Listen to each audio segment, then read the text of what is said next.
So last week we have celebrated Janmashtami. The week previous to that we had the association of His Grace Radha Gopinath Prabhu, and previous to that we were discussing from Srimad Bhagavatam, Canto 3, Chapter 22, wherein the marriage between Kardama and Devahuti. And afterwards, after the marriage was celebrated, then Swayambhu Manu and Satarupa, they returned to their kingdom known as Bharashmati, and it is the modern day Bittur. And there, the perfection of Swayambhu Manu was described elaborately in the previous chapter, 22nd chapter. Now, in this 23rd chapter, how the marriage life of Devahuti and Kardama Muni went on, that is being described. And the chapter ends with the birth of 9 daughters, and then Kardama Muni, as originally promised that before the marriage he made a condition that as soon as I beget children through my wife, I will take to renunciation and then I will go to forest. That was the original agreement. So after the birth of 9 daughters, when Kardama Muni was about to leave from home into the forest, then Devahuti expresses our lamentation. So with that, the chapter ends and it continues in the next chapter where the birth of Lord Kapila is described. So here in this chapter, the first 4 verses talks about how did the marriage life of Devahuti and Kardama went on. So Srila Prabhupada writes elaborate purports for these 4 verses, instructing how a disciple should serve the spiritual master. Just like how a chaste wife serves her husband, similarly, a surrendered disciple should serve their spiritual master. So we can draw parallels between these 2 personalities in these 4 verses. So these are very important instructions for any disciple or any spiritual sadhaka in order to progress in one's spiritual life. So in that way. So then Maitreya Uvacha, first verse. Maitreya Uvacha Pitribhyam prasthite sadvi patim ingita kovidha nityam paryacharat pritya bhavani va bhavam prabhu.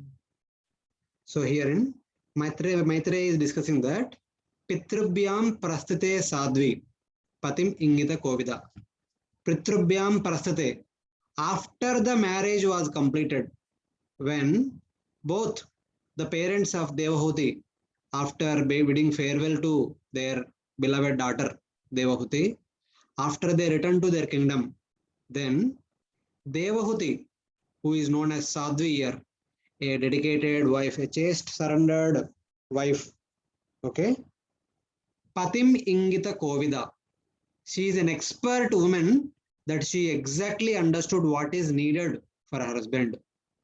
Understanding what is needed according to the time, place, circumstances, she served Nityam Paryacharat Pritya. She served her husband at every moment, not once in a while, not once in a day, not like that. Every moment throughout the day, every day. Nityam Paryacharat Pritya, not out of obligation or out of as a matter of duty, but out of love for her husband. Nityam Paryacharat Pritya Bhavani va Bhavam Prabhu. Just like Bhavani serves Bhava, Lord Shiva. So among all the chaste wives, Lord Mother Parvati is considered to be Sati. So among the best among all the chaste wives. Similarly, just like Mother Parvati continuously serves her husband Lord Shiva, Mother Devahuti served Kardama in the same way, understanding what is needed for him, understanding what is required at that point of time. In that way, she served with loving affection, not simply as a matter of duty. So just like the chaste wife Devahuti serving her husband, understanding what is needed according to the time, place, circumstances, similarly a disciple should serve the spiritual master similarly. So in that way, that's how Srila Prabhupada writes comparative understanding for a disciple to spiritual master. So here in Prabhupada writes,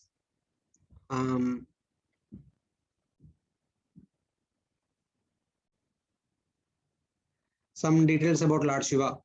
So Lord Shiva is the ideal husband, not in the sense of riches or sense gratification, but because he is the greatest of all devotees.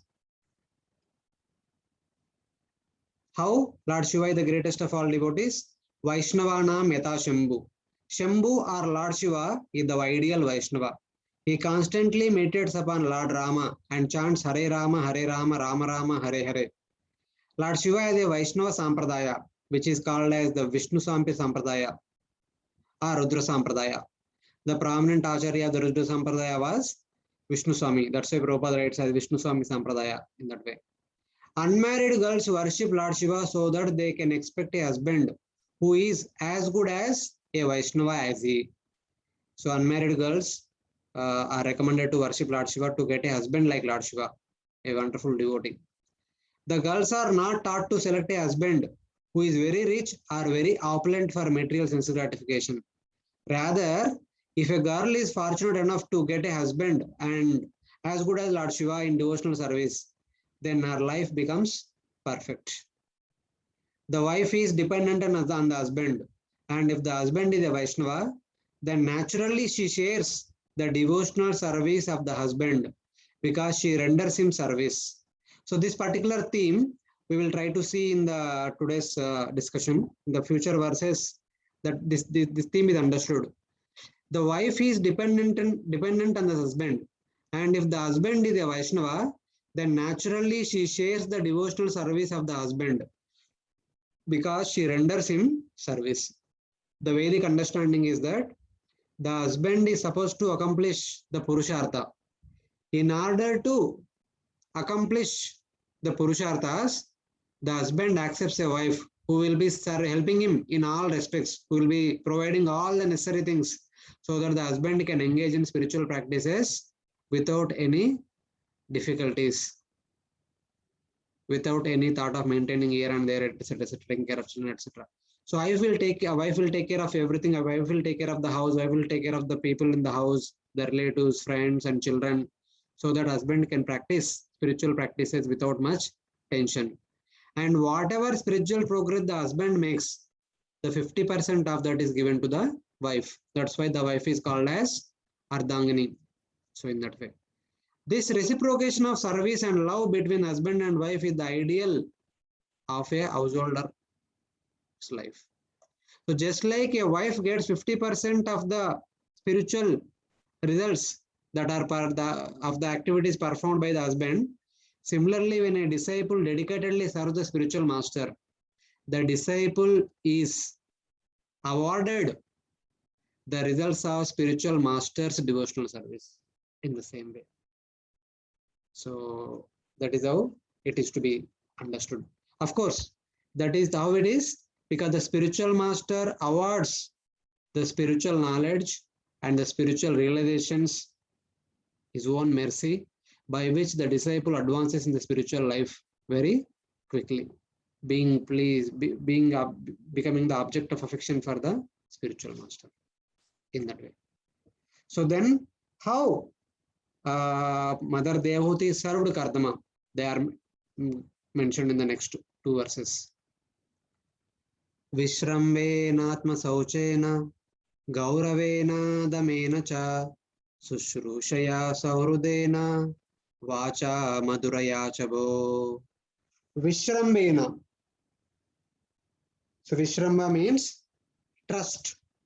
She served her husband with utmost trust and also with intimacy. Vishrambena and Atma Sauchena, with complete purity of heart, without any ulterior motives. She served with complete purity of heart, with respect and with intimacy. And Gauravena, with due honor, giving highest respects to her husband, considering as one's own lord and master. Damenacha, with complete control of the senses and mind. Sushrushaya, by rendering humble menial services. Sahurudena, with favorable attitude, with friendly and favorable attitude. And how? Vacha Madurayachabo, with pleasing words. She would never speak harsh words. She would never speak harshly and very cuttingly. She would always address him very respectfully and please speak in a pleasing manner and serve him with respect and due honor with friendly disposition. Sahrudena with well-wishing disposition in that sense. So with a respectable, well-wishing, respectful attitude, and with the complete control of the senses and mind, with complete uh, purity of the heart. So without any ulterior motive, without any material desires. So in that sense, she was serving her husband. Similarly, a disciple should serve one's own spiritual master with all these qualities, with all these endeavors. Here, two words are very significant. Devahuti served her husband in two ways, Vishrambena, Gauravena. These are two important processes in serving the husband or the Supreme Personality of Godhead. Vishrambena means with intimacy and Gauravena means with great reverence. Generally, we hear the phrase that familiarity breeds contempt. When we become familiar with person, the respect will be lost. So there will be so much casual behavior, jovial behavior. But in spite of being familiar with her husband, she always served him with respectable attitude. Similarly, a disciple, even though becoming familiar with the spiritual master, should always be careful to serve the spiritual master with respectful attitude. The husband is a very intimate friend.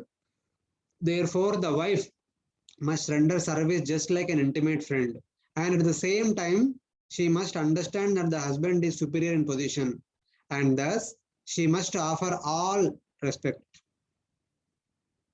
So in that way, this is how the understanding between the wife and husband. So in spite of being an intimate friend, should give all respects considering him as superior in position. So in that way. So that is how the respect should be offered to the spiritual master as well as one's own husband. Thus, the inferiority and superiority complexes are recognized. Damenacha, a wife has to learn to control herself even if there is a misunderstanding. Sahrudena vacha maduraya means always desiring good for her husband and speaking to him with sweet words. A person becomes agitated by so many material contacts in the outside world. Therefore, in his home life, he must be treated by his wife with sweet words. So here Prabhupada writes, when husband goes out for earning or the employment, there could be so many disturbances. But when one comes home, there should be welcome with sweet words. So in that way. So then, how else Devahuti served her husband Kardama? Visrujya kamam dambam cha dvesham lobam agammadam apramatyodhyata nityam tejiyamsham atoshayat. So Visrujya kamam, giving up material desires or keeping all the material desires at a far distance, and Visrujya dambam, giving up any kind of damba, any kind of cheating and false speaking, etc. etc. And Visrujya dvesham, keeping all the enmity at a far distant.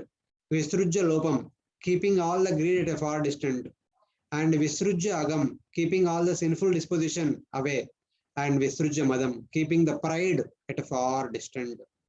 Apramatyodhyata nityam, apramatya and udyata, always being attentive and always being enthusiastic to serve her husband. She was always attentive to attend to the needs of her husband, and she is always, udyata means eager, diligent to serve her husband. Tejiya samsham atoshayat. Though Kardamuni was a very powerful person, he is as good as Atma Rama, but he became completely satisfied with the humble, menial, respectable service of her wife, his wife, Devahuti. So by being a chaste wife and by being a menial servant, she served him, being attentive at every point of time and being vigilant and being eager to serve him. And in due course of time, she became, she pleased her husband, though her husband is almost Atma Rama. So in that sense, her great powerful husband has been pleased by her respectable services. So here are some of the qualities of a great husband's great wife. So Prabhupada takes the reference from Tejasam, says that here are some of the qualities of a great husband's great wife. So Kardamuni is great by spiritual qualification. Such a husband is called Teji Yamsham, most powerful. Although the wife may be equal to her husband in advancement in spiritual consciousness, she should not be vainly proud. So this is one of the important things. Although a wife may be equal to her husband in advancement in spiritual consciousness, she should not be vainly proud. Similarly, sometimes apparently a disciple may think that, okay, I'm more scholar than my spiritual master. But a disciple should never be proud in front of the spiritual master. Sometimes it happens that the wife comes from a very rich family, as did Devahuti. Kardamuni belongs to a Brahmana community. He barely possesses any wealth. But Devahuti is the daughter of the monarch of the entire Bhuloka. So she possesses all the wealth of the entire Bhumandala. So then in comparison to Kardamuni, her wealth is so much. But she would never become proud. She would never compare her husband from the point of view of wealth. So in that way, she could have been very proud of her prestige, sir. She could have been very proud of her parentage, but that is forbidden. The wife should not be proud of her parental position. She must always be submissive to the husband and must give up all vanity. The disciple may be so much highly qualified in regards to education, wealth, beauty, and so many other things. But the disciple should always be submissive in front of the spiritual master. So this behavior can be seen in the character of Srila Bhakti Siddhanta Saraswati Thakur. The Bimala Prasad, as a young child, he became so scholarly that he was awarded the title known as Bhakti Siddhanta. Siddhanta Saraswati. But that person, by the suggestion given by his own father, another scholarly person, went to Srila Gaur Kishore Das Babaji Maharaj, who apparently illiterate from the standards of the scholarship. But Srila Bimal Prasad did not see all those things. He simply went and surrendered to him. And for many days he was approaching him for initiation. But Srila Gaur Kishore Das Babaji Maharaj would hesitate to initiate Srila Bhaktisiddhanta Saraswati Thakur. So because he was thinking that he is the son of Kedarnath Datta, a very wonderful scholar and very erudite scholar, very highly learned personality, how can I be his guru? Something like that. But eventually, by being pleaded by Srila Bhaktisiddhanta Thakur, by being assured by Sri Chaitanya Mahaprabhu, finally, after long endeavor, he initiated Bimal Prasad into Gaudiya Vaishnavism. So in that way, so even though he was so scholarly person, very well recognized among the scholarly circle, but he wanted to get initiation from apparently an illiterate person. That should be the mentality of a disciple in front of the spiritual master. As soon as the wife becomes proud of her parentage, her pride creates great misunderstanding between the husband and wife, and their nuptial life is ruined. Devahuti was very careful about that, and therefore it is said here that she gave up pride completely. Visrujya kamam dhammam cha dvesham lobam agam madam. So aprapyaiva apramatta udyata nityam. So she was very much vigilant that she would never behave in such a way that she had come from a high parentage. Devahuti was not unfaithful. The most sinful activity for a wife is to accept another husband or another lover. So Chanakya Pandita has described 4 kinds of enemies at home.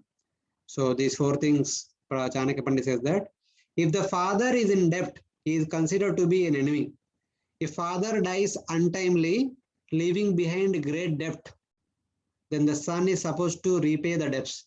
So such kind of father is considered to be a enemy. So generally it is as per the karma principle. In the previous life, if we owe some money to somebody, or if we have cheated somebody in regards to money, so that will be balanced in the next life, something like this. If the mother has selected another husband in the presence of her grown-up children, she is considered to be an enemy. Because if mother behaves like that, the son would get dishonor wherever he goes. Everywhere in the society, the son is dishonored and disrespected. That kind of disrespect is unbearable for a son. Such kind of mother is considered to be an enemy. If a wife does not live well with her husband, but deals very roughly, then she is an enemy. So, in that way. And finally, the fourth one is, if a son is a fool, he is also an enemy. A foolish son is also an enemy.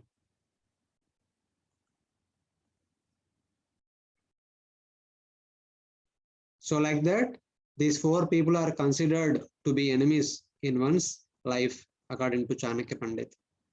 In family life, father, mother, wife, and children are assets. But if the wife or mother accepts another husband in the presence of her husband or son, then according to Vedic civilization, she is considered an enemy. A chaste and faithful woman must not practice adultery. That is a greatly sinful act. So the duties of a husband or the duties of a wife towards husband are very nicely presented in these verses. So in that way, so one should be careful in one's dealing towards one husband or master or towards one spiritual master. So in that sense. Savai devarshi varyastam manavim samanuvratam daivad gariyasa patyur ashvasanam mahiyasha kalena bhuyasha kshamam karshitam vratacharyaya prema gadgadaya vacha pidita krupaya bravit.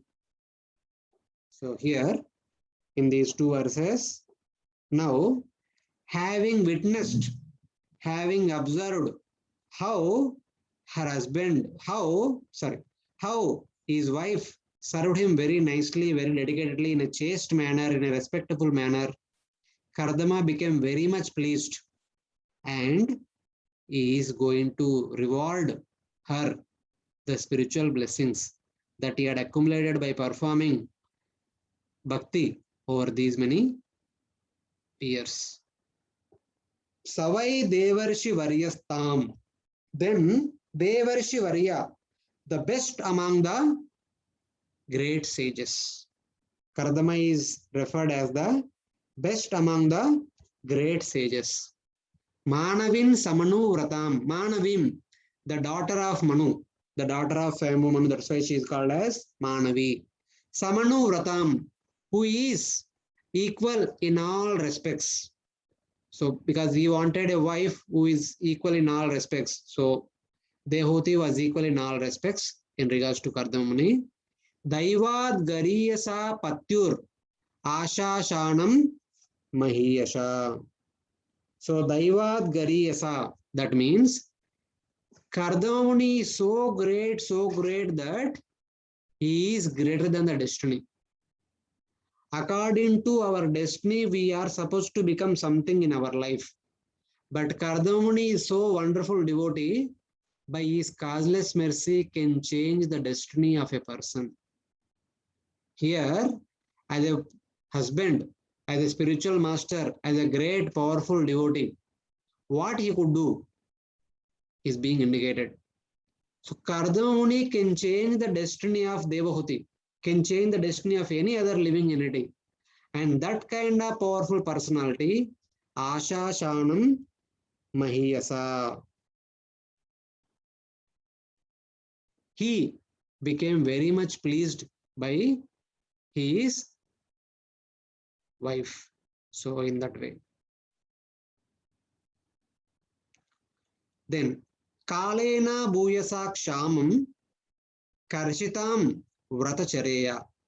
Being dedicated to the service of her husband, which went on for a long time, Devahuti lost her physical beauty. Devahuti's body became almost emaciated. It became very thin, very lean, without being covered by so much dust. Her whole body, her clothes are completely became dusty. Just like how Kardamuni was appeared when Swayambhu Manu entered into the ashram. Vidyopamanam Vapusa. So something like that. He is like a burning coal covered with ashes, something like that. So something like that. So Kalena Bhuyasak Shamam Karshitam Vratachareya Prema Gadgadaya Vacha Pidita Krupava Bravit. So being pleased with her devotional services towards her husband, Kardama Muni with a choked voice spoke to her. Becoming compassionate at her personality, becoming compassionate at her dedicatedness, service attitude, then Kardama Muni spoke to her with faltering voice. Prema Gadgadaya Vacha, faltering voice, out of love.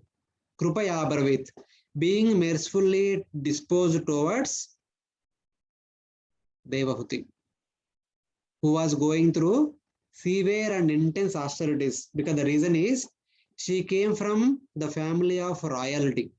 She grown up in the midst of opulences, but here in the forest she was subjected to heat, cold, and so many other natural disturbances. But still, in spite of all those things, she was serving her husband in all respects, being vigilant and being eager to serve him. So thus she attracted the mercy of her husband. The wife is expected to be of the same category as the husband. She must be prepared to follow the principles of the husband, and then there will be happy life. If husband says something and wife says something, there is always clash between both the parties. So in that way, that's why it is said that Samanu Vrata, the husband should be of equal disposition of the husband. That's why the marriage charts are seen before the marriage. Both should be of same mentality. Then the family life goes on smoothly. Otherwise, if both these people are of different mentalities, then there will be argument for every small thing in the family life. So in that way. If the husband is a devotee and the wife is a materialistic, there cannot be any peace in the home. The wife must see the tendencies of the husband and must be prepared to follow him. From Mahabharata, we learn that when Gandhari understood that her would-be husband Dhritarashtra was blind, she immediately began to prepare blindness, began to practice blindness herself. Thus she covered her eyes and played the part of a blind woman. She decided that since her husband was blind, she must also act like a blind woman. Otherwise, she would be proud of her eyes and her husband would be seen as inferior. The word Samanuvrata indicates that it is the duty of a wife to adopt the special circumstances in which the husband is situated. Of course, if the husband is as great as Kardama Muni, then a very good result occurs from following him. But even if the husband is not a great devotee like Kardama Muni, it is the wife's duty to adapt herself according to his mentality. That makes married life very happy. It is also mentioned herein that by following the strict vows of a chaste woman, Princess Devahuti became very skinny and therefore her husband became compassionate. He knew that she was the daughter of a great king and yet was serving him just like an ordinary woman. She was reduced in health by such activities, and he became compassionate and addressed her as follows. So whatever has been described in these 4-5 verses, the way Devahuti served her husband, the same principles also apply to a disciple in serving their spiritual master.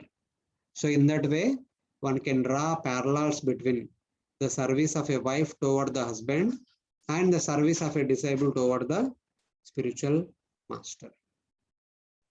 So now, in next 2-3 verses, Kardama Muni, who is very much pleased with his wife's service, ready to award all the spiritual blessings unto Devahuti, whatever he had accumulated by performing severe austerities in the time of his birth. So in that way, similarly, when a spiritual master becomes pleased with the disciple, the spiritual master awards all the blessings unto the disciple. Thus the disciple becomes a Krupa Siddha, perfected by the Krupa of the spiritual master. So this can be seen in the life of Srila Ishwarapuri, who is the disciple of Srila Madhavendra Puri, who served his spiritual master during his last days, where he could not get up, and he served him in all menial ways. So thus his spiritual master, Srila Madhavendra Puri, became so pleased with Ishwarapuri that eventually Ishwarapuri became the spiritual master of the Supreme Personality of Godhead. That is the mercy, that is the result of serving a spiritual master, that is the result of the pleasure of a spiritual master. So that way we can understand this. Kardama uvacha tushtoham adya tava manavimanadaya sushrushaya paramaya paraya cha bhaktya ye dehi namayamativa suhrutta deho navekshita samuchita kshapitum madarte. Madarte, for my sake, O Manavi, O daughter of Manu, Susrushaya Paramaya, you have rendered highest order of service, not some ordinary service. Susrushaya Paramaya, highest orders, service of the highest order. And Paramaya, Parayacha Bhaktya, how? With utmost devotion, with utmost dedication. Just like a devotee serves the Supreme Lord with utmost devotion, you have served me, your husband, with a similar kind of dedicatedness. And in doing so, yo dehinam ayam ativa surusa deho. For every embodied living entity, one's own body, the most dear object. One takes care of the body at all time, in all respects. Everyone looks after the well-being of the body at every moment. Everyone is very much attentive to look after the well-being of one's own body. But in your case, you are so dedicated in serving me that you forgot to take care of your own body, which is very dear to the embodied living entity. Yo dehinam ayam ativa suhrutsa deho na avekshita samuchita kshapitum madarte. And this kind of behavior is no less than your character. Your character is so such that you could do all these things. An ordinary person cannot do like this. An ordinary person can never neglect one's own body and engage in service of one's own Lord and Master. You could do this because that is your wonderful character. Thus, tushtoham adya tava. I am very much pleased by your dedicated service unto me today. Adya, it is very important, today. Because Kardama Muni is telling Adya because he was always satisfied. But why he is telling today? Because today he wanted to bless her with all our desired blessings. So he understood that now it is the time to reciprocate with our humble, submissive, surrendered service. That's why Kardama Muni uses here Adya. Today I am very much pleased with your dedicated service Though one's own body is very dear to oneself, but you have neglected that body and dedicated in my devotional service. Being engaged in my service,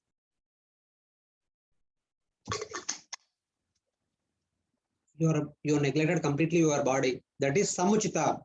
It is very much suitable for your wonderful character. So in that way.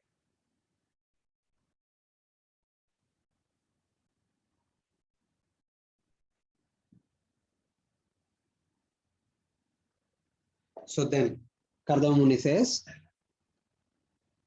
Eme swadharma niratasya tapassamadhi vidyatma yoga vijita bhagavat prasadha tanev te madanusevanaya varuddhan drishtim prapashya vitarami abhayam ashokam. So he's telling that abhayam ashokan. This material world is filled with fear and lamentation. Because I am pleased with you, and at the same time, being assisted by you, I engaged in devotional service for so many years. And as a result of that, I have become expert in executing Swadharma Niratasya, my own duties of household order, Tapa, in my austerities, Samadhi.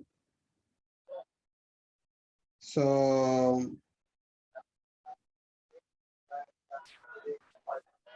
Samadhi indicates in my meditation on the Supreme Personality of Godhead, Vidya. पोळी करून झाले माझी घेऊन जा आत.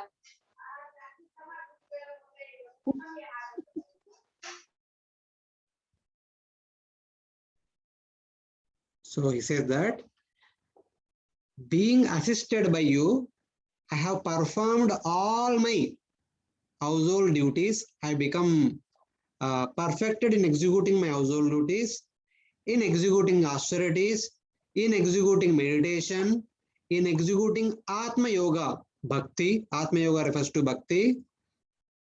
And Vijita, in executing the control of senses and mind. Bhagavat Prasada, and I have become an object of Lord's mercy. I have received Lord's mercy. Tanevate mad anusevanaya varuddhan. Because you have assisted me in performing all these duties, you have assisted me in gaining all these blessings, you also become part of all these blessings. You also worthy of recipient of all these blessings. Therefore, drishtim prapashya vitarami abhayam ashokan. I will give you that vision by which you can witness all those blessings that I have received by executing all these different activities. The duties of our household order, tapasya, meditation, bhakti, and sense control and mind control. Whatever spiritual results, whatever spiritual blessings I have obtained, I can show you everything. In order to see them, I will award you the vision. And all these blessings are free from fear and lamentation. These blessings are not the blessings that can be received by one in the material world. The householder might be looking at performing austerities with a desire to go to Swarga and enjoy heavenly opulences. But heavenly opulences are also filled with Bhaya and Shoka. Even in heaven also, Indra is always afraid that if any person is performing tapasya, he will always think that this person is performing tapasya for my seat only, something like that. There is always fear in heaven also. But that blessings which Kardama Muni is going to show to Devahuti are free from fear and free from lamentation, because all these blessings are of spiritual nature, not of material nature. So in that way.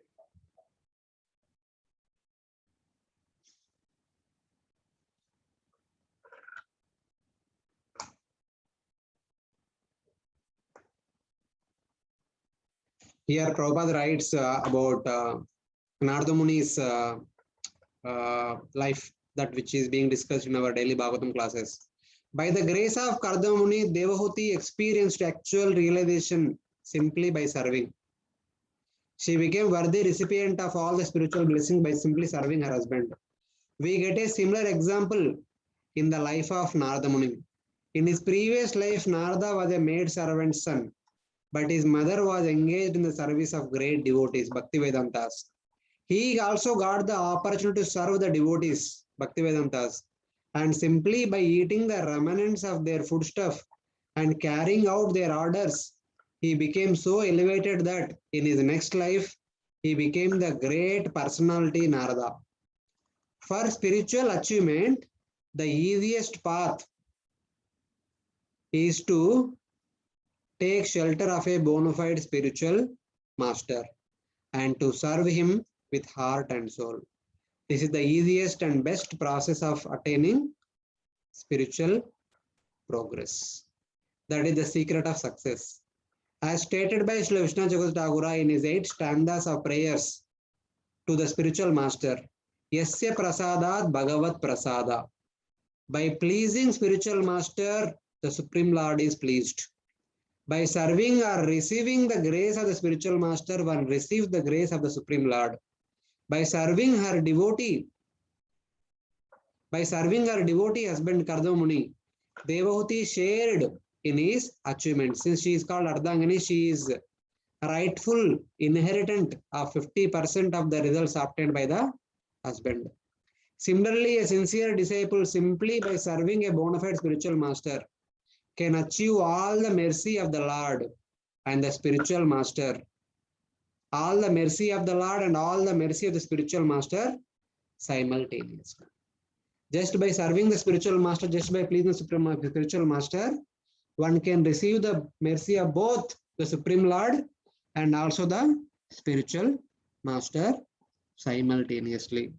So that is how we can see the parallels between the service of a wife towards her husband and the service of a disciple towards one's own spiritual master. Then Kardama Muni continues what exactly he wanted to give. Anne punar bhagavato bhuvavud udvijrimba vibramshitartha rachana kimurukramasya siddhasi bhungshva vivavan nijadharmadohan divyan narair duradigan rupa vikriyabhi. So he says that Anne punar bhagavato bruva ud vijrumba. So he says that Anne punair bhagavato bruva vijrumba. What is the use of attaining the temporary material blessings, having enjoyed, one falls down again. Having gone to Sarga, how long one can enjoy there? Having gone there, once party is over, one has to come down to material world again. One has to come down to Buloka again. Vibramshitartha rachana kimurukramasya. So all the blessings that can be obtained within this material world are destroyed by the eyebrow of the Supreme Personality of Godhead. Just by opening the eyes, the Supreme Lord can destroy all the opulences that are there in this material world. None of the opulences in this material world can give one eternal happiness, can give one spiritual happiness. So in that way, Kardama Muni is saying that what is the use of looking after these tiny temporary material pleasures? I would like to show you the permanent eternal spiritual pleasures. Siddhasi bhungshva vivavan nijadharmadohan divyan narair duradigan rupavikriyabhi. Even though you may think that being the daughter of a monarch, you might think that, okay, becoming the wife of a monarch, I would enjoy the opulence of the entire universe. As the wife of the monarch, I can enjoy the opulence of the earth. By being the wife of Indra, I can enjoy the opulence of the heaven. Like that you may think. But all those opulences are nowhere in comparison to the spiritual happiness. Siddhasi Bhungsha Bhagavan Nijadharma Doham. So, I will award you all inexhaustible spiritual opulences. You can enjoy them for unlimited time period.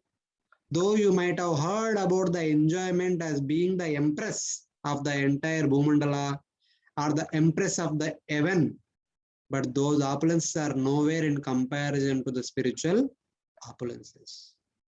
So like that, he is trying to show the comparison of the spiritual opulences and spiritual happiness vis-a-vis with the happiness derived by material opulences in this material world. Being the wife of the king of the heaven, those opulences are also temporary.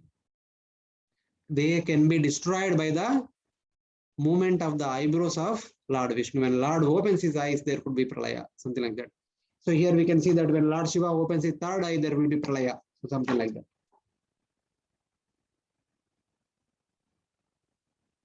So now, having heard these words, these auspicious and pleasure-invoking words of Kardama, now Devahuti is going to respond to the request of Swayambhu Manu, who can award her fearlessness, that means liberation, who can award her all spiritual happiness without which are not at all touched by any kind of lamentation that can be observed in this material world. Abhayam Vishokan. Understanding the power of her husband, now Devahuti is going to say few things. Evam Bruvanam Abalakila Yoga Maya Vidya Vichakshanam Aveksha Gatadi Rasid Samprashraya Pranaya Vivalaya Giresha Vrida Valoka Vilasad Dasitana Nata. He says that Evam Bruvanam Abalakila Yoga Maya Vidya Vichakshanam Aveksha Gatadi Rasit. Having heard the compassionate disposition of her great husband towards her, Abala Akila Yoga Maya Vidya Vichakshanam.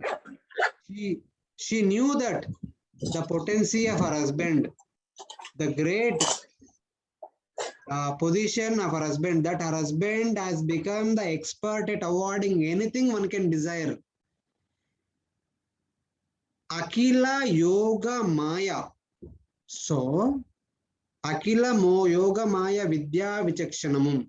That means that Kardama Muni is completely knowledgeable of all faculties of knowledge and is endowed with all the spiritual blessings and is expert at all mystic perfections.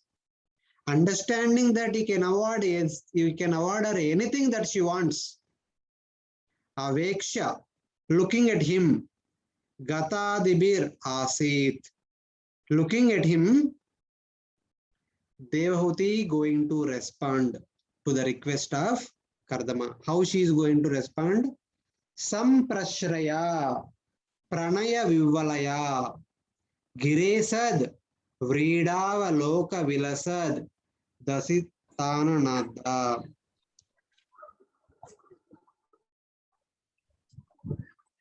Samprashraya, Pranaya Vivalaya. So now she was very much pleased that her husband is going to fulfill her desires today. Samprashraya, she was very much pleased that her husband is going to please all her desires today, because of which her face was shining very brightly. And Pranaya Vivalaya, her heart is filled with loving affection towards her husband. Her face is brightly shining because that she has understood that her husband is pleased with her so much that he is ready to award any blessing she wants today. because of which she is expressing her happiness in her face, which is brightly shining. And her heart is filled with pranaya vivalaya. It is filled with loving sentiments to her husband. Giresad Vridavaloka. Now, Giresad refers to she is supposed to speak to her husband, but she is not speaking with her mouth. She became silent. She closed her mouth, but she communicated through her eyes. Vrida Avaloka Vilasad Dasitananada. With slight smile in her lips. The mouth is closed, but there is a slight smile in her lips. And with the sidelong glances, she communicated her desire to her husband.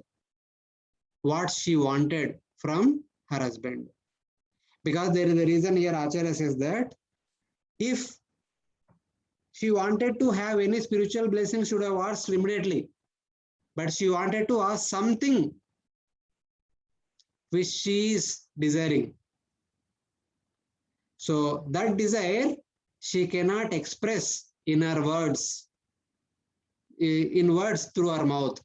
Instead of expressing it through her mouth in various words, she simply communicated the desire of her to her husband by her sidelong glances and slight smile in her lips. So in that way, she communicated. Though Bhagavatam says that she spoke in the next two verses, but she did not speak. Without speaking, she communicated what is there in her heart through her sidelong glances. Vridava Loka, Vilasad, Dasita Nanada.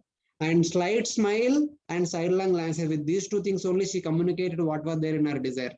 But Kardama Muni, Maitreya Muni is telling us what was the desire of Devahuti in her heart through the words in these two verses.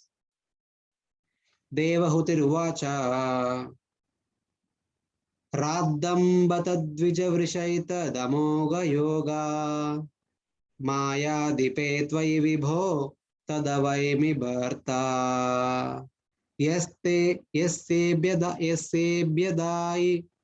Byadai Samaya Sagradanga Sango Bhuyad Gariyasi Guna Prasavasatinam. So here Devahuti said that Radham Batad Dvija Vrishaitad Amoga Yoga Maya Dipe Dvija Vrishaitad. Oh, best of the twice born Brahmanas. Radham matlab, oh, best among all the perfected beings. And oh, Bharta, oh, my dear husband. And you are Amoga Yoga Maya Adipe. You are expert at all yogic perfections. You are imbued with all the yogic perfections, imbued with all the knowledge, imbued with all bhakti. So you have everything at your disposal. Tvai Vibho. Vibho means you are the Almighty. You are all perfect. You are great personality. So various attributes that she is using in order to address her husband.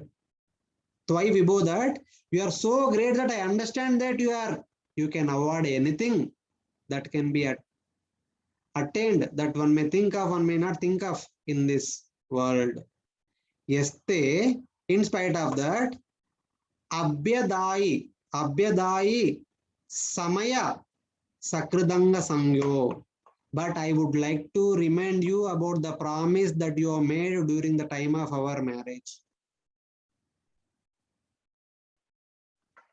Though I understand that you can award any spiritual blessings because you have become expert at Jnana, Yoga and Bhakti, but still I would like to remind you of the agreement that was made during the time of our marriage, that you would beget children in me. Bhuyad Gariyasi Guna Prashava Satinam. For a humble, dedicated, chaste wife, it is worthy thing that she would bear children through a great powerful husband. Bhuyat gariyasi guna, the husband who is of all wonderful qualities. For a chaste wife to get a child from a husband of wonderful great qualities is praiseworthy quality for a woman. Because in this world, the woman without children is disrespected, criticized. For a woman to beget children from a great powerful husband is a praiseworthy character, praiseworthy thing in this world. So I understand that you are one of the great personalities. You are the best among the great wise-born Brahmanas, best among the devotees, best among the mystic perfecter, mystic yogis. I would like to have a great son through you. That will bring me complete respect as the chaste husband of a, chaste wife of a worthy aspect. Thus, I would like to remind you about the agreement that you have made at the time of our marriage, that you would beget children. And she did not, though she knew that after begetting children he would leave from home, but she asked that she remembers that you would beget children in me. So that was the desire of Devahuti, which she could not speak in words.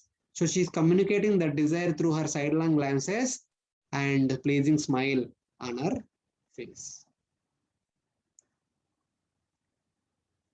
So it is said that Guna Prashava, Gariyasi Guna Prashava. Guna Prashava refers to the qualities of the father will be born in the offspring through the chaste woman. Guna Prasava, Bhuyat Gariyasi Guna Prasava Satinam. The wonderful qualities of a husband will be born in the form of a son through the wife of a chaste, through a chaste wife.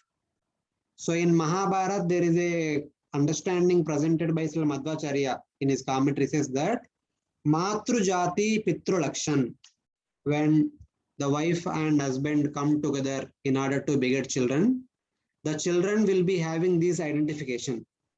The children will be recognized of the caste of mother, Matru Jati, and Pitru Lakshan. He will be endowed with the qualities of father. The son will be born with the caste of the mother and the qualities of the father, Matru Jati, Pitru Lakshan. So recently, last week, we were having a small class, so where there is a discussion about Vasudev and Nanda Maharaj. So both of them were actually the brothers in one sense, because there was a king coming in the line of Vrishni dynasty. His name was Ajamida. And Ajamida had many sons. The best, the eldest among them was Devamida.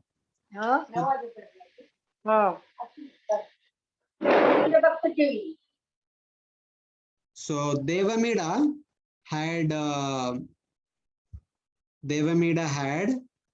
many wives, but out of them two of them are given in Bhagavatam.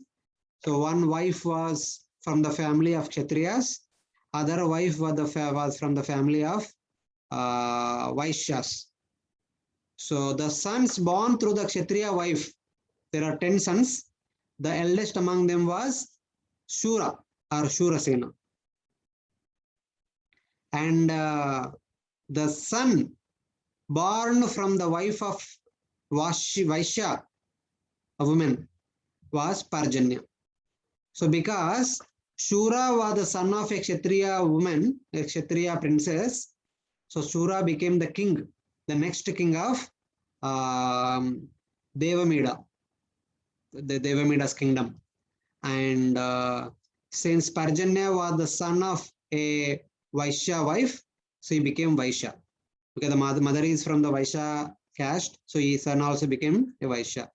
And he was given the responsibility of taking care of Gokul, Mahavan, etc. in that Vrindavan area, etc. And eventually Parjanya gave birth to 5 sons, who are well known as Nanda, Upananda, Mahananda, Abhinanda, etc. All the 5 Nandas. The middle among all these 5 brothers was Nanda Maharaj, who would be the husband of Yashoda and the father of Lord Krishna.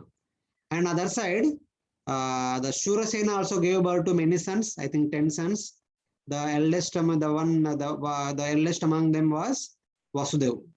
And Vasudev later on married Devaki and many other ladies, and he gave birth to Balramji and Krishna, Vasudev, Krishna, etc. So in that sense, the grandfather of Vasudeva and Nanda Maharaj is the same person, King Devamida, but their grandmothers were different. The grandmother of Vasudeva was a Kshatrani, that's why they became known as Kshatriyas, and the grandmother of Nanda Maharaj was a Vaishya lady. That's why all the and all our sons and grandchildren became known as Vaishyas. So that's why the understanding is that, so the son inherits the caste of the mother and the qualities of the father. That's why it is mentioned that Gariyasi Guna Prashava Satinam. So for a chaste wife, the respectable quality is to beget a son from the glorious husband. So that's why she is requesting her husband to beget children through her who are worthy of respect. And she further continues to express her desire. Tatreti krytyamupashikshayatopadesham yenaisha me karshitoti ririmashayatma siddhita te kritamano bhavadrshitaya Dinastadisha Bhavanam Sadrisham Vichakshva. In order to beget children, Tatreti Krityam, in order to beget children, in order to fulfill the act of procreation, Upashiksha Yatopadesham, kindly select a suitable place, suitable circumstances. ये Nash में कर्षितो अति रिरिंश यात्मा यतोपदेशम उपशिक्ष यतोपदेशम following the rules and regulations of Vedic literatures, kindly make all the necessary arrangements in order to beget. Kindly make necessary and favorable arrangements in order to beget a children. Beget the children. Siddhyetate krita manobhava darshitaya dinastadisha bhavanam sadrisham vichakshva. Because you are expert, capable of creating anything, capable of manifesting anything. In order to fulfill the task of begetting children, may you kindly make arrangements such as bhavanam, a suitable bhavan, because you might say that we have attached hut, so let us beget children. So, but this hut is not a suitable place for begetting children, and our current physical disposition is also not a suitable place for begetting children. I have become lean, emaciated, and beautyless, and dark complexion, and without favorable clothing, and etc., etc., etc. All these circumstances in which we are living are not at all suitable for begetting children. So kindly make all the wonderful arrangements in such a way that which inspire us to beget children in enthusiastic way. So kindly make all the necessary arrangement such as bhavanam and sadrishim. Kindly make arrangements to regain my beauty and vichakshva. So something like that. You are knowledgeable of all these things, following all the dictates of the Vedic literature, not to overstep the dictates of Vedic literatures. Make all the arrangements for begetting children according to the religious principles. Upashiksha yatopadesham, yata upadesham. As it is instructed in the Vedic literature, let us beget children. For that reason, make all the necessary arrangements. So whatever has been mentioned in these two verses, without speaking even a single word, Devahuti conveyed to her husband very silently, just by moving her silent glances and slightly smiling. So in that way. Vridava loka vilasat dasitananada. So in that way. So she made clear to her husband what is there in her mind. So now it is the duty of Kardama Muni to make all the necessary arrangement so that the wife, so that his wife can be pleased to beget children. So now what happened? Maitreya uvacha Priyaya priyamanvichan Kardamo yogamastita Vimanam kamagam kshattas Tarhyevavi Rachikarat. Priya Priyam Anvichan, having understood the desirable desire of his dearmost wife. Priya Priyan Anvichan, having understood the desirable desire of his dear wife. Kardamo Yoga Masita, having taken shelter of his mystic perfections. Vimanam Kamagam Kshatta. Kardama Muni had created a Vimana, aerial mansion, which can go from place to place according to one's desire. Kamagam means which can move from one place to other place as per one's own desire. No need to say, just by one's own mind, one desires, it goes here and there. Tarhi evava rachikarat. And without speaking any word to Devahuti, oh, that this is your desire, so I will make like this, instead of saying all these things, just by thinking his own mind through his mystic power, he created a aerial mansion which can move from one place to other place just by thinking. So that is the potency of Kardama. He could do this. So then, now starting from verse number 12 all the way up to 21, these 10 verses describes the qualities of this aerial mansion. How does this aerial mansion is made? What are the different facilities that are available in this aerial mansion? Sarvakamadugam divyam sarvaratna samanvitam sarvariddi upachayodarkam manistambe rupashkritam. Says that Sarvakamadugam. Kamadenu means the wish filling cow. Sarvakamadugam. Once all one's desires are fulfilled, being situated in this aerial mansion. This aerial mansion can fulfill all one's desires. And Divyam, it is not ordinary. It is Divyam, heavenly or transcendental. It is highly mystic. Sarva Ratna Samanvitam. It is imbued with all the variety of Ratnas. It is covered with all the variety of jewels all over the airplane. Sarva Riddhi Upachayodarkam. Its wealth is increasing at every moment. It is not that once the construction is made is like that, not. It is ever increasing in its opulences. Manis Tamber Upashrutam. All its pillars are made up of different variety of monies. Manis Tamber. All the pillars are made up of different variety of monies. All the pillars are nicely decorated or ornamented with different variety of jewels, something like that. So that is the kind of beauty. It is fully beautiful, filled with ratnas and monies, and its beauty is continuously increasing, and all one's desires are fulfilled in this aerial mansion.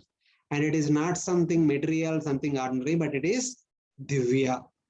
It is wonderful, it is divine, and it is very astonishing. And other details of the facilities of this airplane. Divyopakaranopetam sarvakala sukavaham pattikabis pattakabis vichitrabis alankritam Strugbir vichitra malyabir manjusinja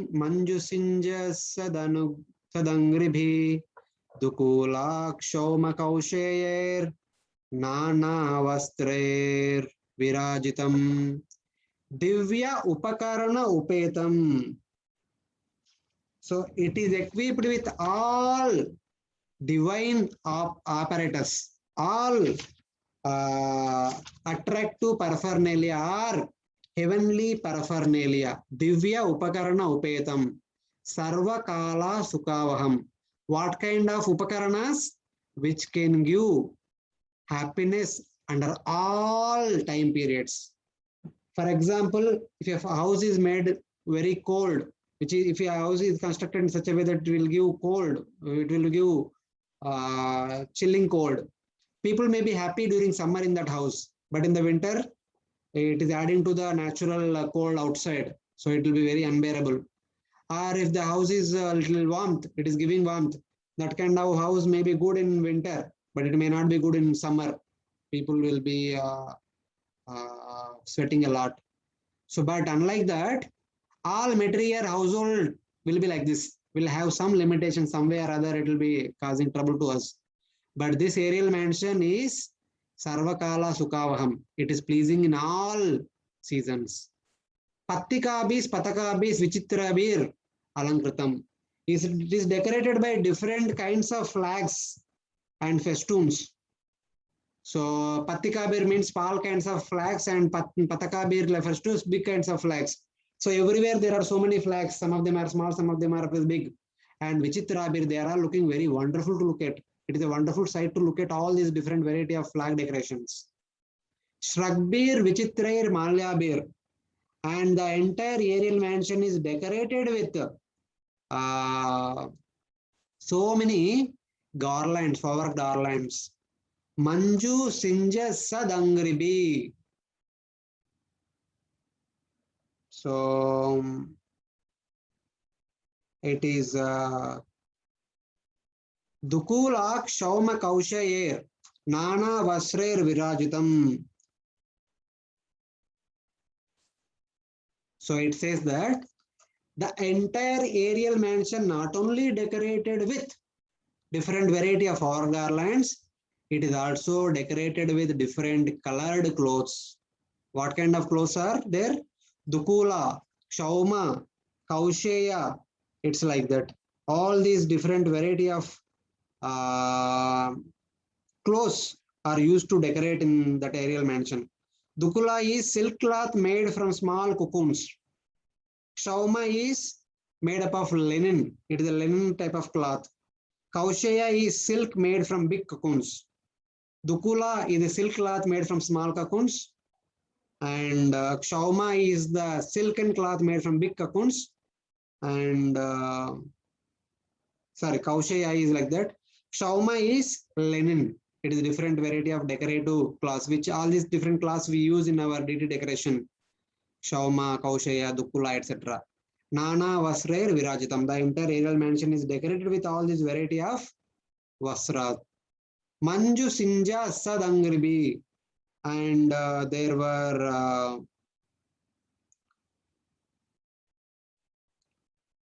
different variety of colored garlands made up of different variety of forest flowers are filling, decorating this entire aerial mansion in that way.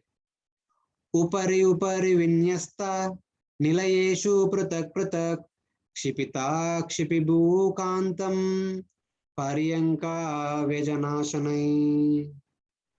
So upari upari vinyasya nilayeshu pratak pratak. If you go above and above, it is a multi-story kind of building. As you go above and above, it looks very, very, very beautiful, very, very, very beautiful, filled with so many residential quarters. Nilayeshu pratak pratak, different variety of residential quarters. It looks very beautiful. Kshipubi Kantam Pariyanka Vejanasanai. It says that there are so many arrangements for the purpose of sleeping, sitting, lying down, surrounded by so many Vyajana fans and Pariyanka, Vyajana, Asana, different variety of sofa, sitting couches, different variety of Vyajanas and Pariyanka, etc. etc. So many other wonderful apparatus for one's household are there in this aerial mansion. Whatever required, everything is there in this aerial mansion. Tatra tatra vinikshipta nana shilpopashobhitam mahamaraktastalya justam vidruma vedibi. So it is the entire area becomes wonderful or becomes decorated with nana shilpopashobhitam. So many wonderful sculptures. So many decorative items are placed here and there, because of which the entire place becomes so much wonderful, attractive to look at. Maha Marakata Stalya. All the floors are embedded with emerald. All the floors are made with emerald. Maha Marakata. And Justam Vidruma Vedbi.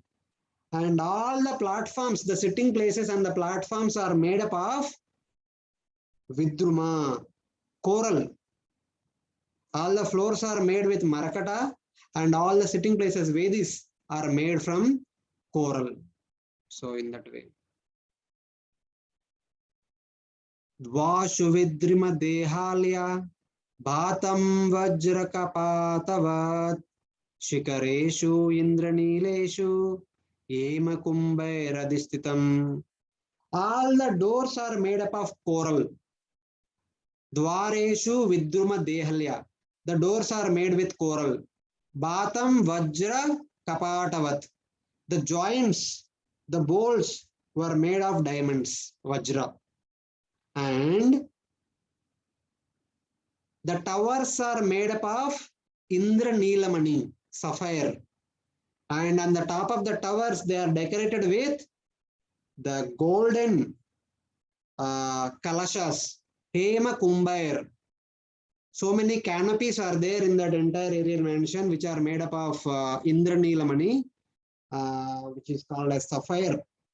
And on top of those canopies, there are golden kalashas, which are very brightly shining. Chakshumat Padmaragargair Vajrabhitishu Nirmitair Justam Vichitra Vaitanair Maharair Hemarotana Maharair Hematorane. And the entire area is decorated with gold festoons. Chakshumat Padmaragargair Vajrabhitishu Nirmitai. And with all the various canopies are made up of choicest rubies. Justam Vichitra Vitanair Maharair Hema Toranair. And all the canopies are decorated with choicest rubies, which are looking like multiple eyes. The entire the canopies or the shikaras are decorated with so many rubies. They are all looking like wonderful eyes, like eyes on the peacock feather, something like that. They are looking like very wonderful thing to look at. And all of them are decorated at the base with all the variety of diamonds. And Hema Toranai, the entire building is decorated with the toranas made up of golden ornaments. Maharair Hema Toranair. So in that way, greatly valuable golden ornaments in that way. Hamsa Paravatauratair Tatra Tatra Nikojitam Kriti Kritrimam Manyamanaswan Adiruya Biruyacha. So this entire aerial mansion is decorated with so many artificial Hamsas and Paravatas, swans and doves. But what is happening? Looking at these artificial swans and Paravata birds, The real swans and real Paravata birds are coming into this aerial mansion and cooing, expecting a response from these artificial Hamsa and Paravata, because the artificial Hamsa and Paravata looking like the live birds. That is the greatness of this aerial mansion. The entire atmosphere is reverberated with the sounds of Hamsa and Paravata birds. Tatra tatra nikujitam. They are continuously cooing. Viharasthana Vishrama Samvesha Pranganarjitai Yetopajosham Rachiter Vismapanam Ivatmana. So here it says that Viharasthana Vishrama Samvesha Pranganajirai, consisting of all these different areas meant for different purposes. Some places are meant for vihara, for moving. Some places are meant for sit and discuss. Some places are meant for taking rest, vishrama. Some places are meant for doing some meeting. Some places are meant for prangan, the corridors, inner corridors and outer corridors, where people can stand and take outward bridge, etc. Yetopa Josham Rachiter. As per his desire, everything was wonderfully created. Vismapanam Ivatmana. Even it appeared as if Kardamuni himself became completely astonished. Something has been created which he was not out of his knowledge, something like that. Though Iva Atmana, as if. So it appeared so wonderful that even Kardamuni, the creator himself, becomes amused at looking at the wonderful facilities that are offered by this aerial mansion. Of course, Kardamuni is not become astonished, but he knew, because he himself had created everything in order to please his wife. He made all the wonderful, pleasing facilities for his wife, for his wife's pleasure. So this is how the description of the aerial mansion has been presented in these 10 verses starting from the 12 to 21. So we'll stop here for today and we'll continue our discussion. What happened next in the next week discussion. So Hare Krishna. Thank you very much.